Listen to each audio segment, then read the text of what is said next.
what makes this kind of people, so let me just be plain. It's actually even better someone comes and calls you idiot. You're an idiot. You're a fool. You can see the verbal abuse straight on. Now, there are those that do it, let's say, in a nuanced way. They are not outrightly calling you an idiot, but they are actually being verbally abused. And the problem is you don't notice it on time.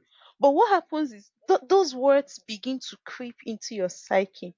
It begins to erode your self confidence. And what makes this kind of situation very dangerous is you don't even know what's happening because they are not straight. I've actually had a friend who once worked in a place where they called her monkey. And I'm like, why are you in that kind of place? So it's actually better you're in that kind of place. They'll call you a monkey, be like, hold up, I'm done, you walk out. Than people who abuse you in the not so straightforward manner. And you never know.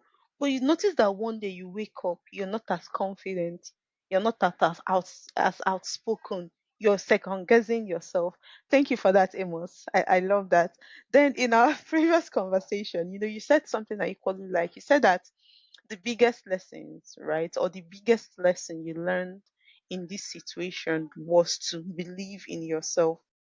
Okay. So what I really want to talk about is what's that process of believing in yourself. So I don't know. So usually the stats say guys tend to believe in them. Like males usually have a higher confidence quotient, if there's anything like that, compared to women, right?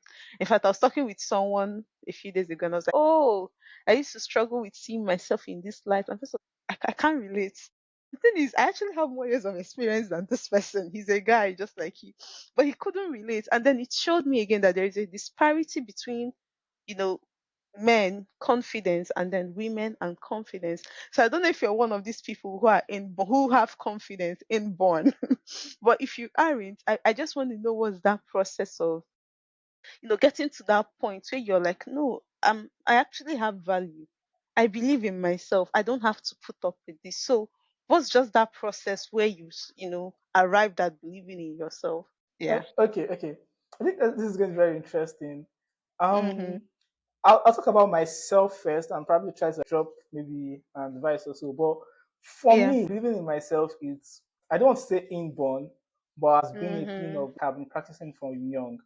And it's a Oh. sense of there are a lot of times I do things that are very scary. I'm going to talk about like Mm. public speaking, for example. I usually use that as an example. Yeah. Someone is inviting me to come and get the mic and come and speak on something and everything. I am literally like shy, scared, extremely nervous and everything. Shaking. Shaky.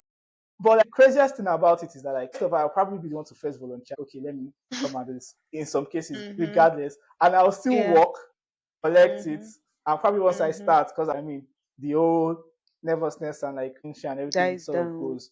So my confidence is more of like do it afraid. I think that's the best way. Mm-hmm. So over Mm. time, I've done a lot of things that like I mean, if I start talking about them now, you'll be like, oh, these things are wild.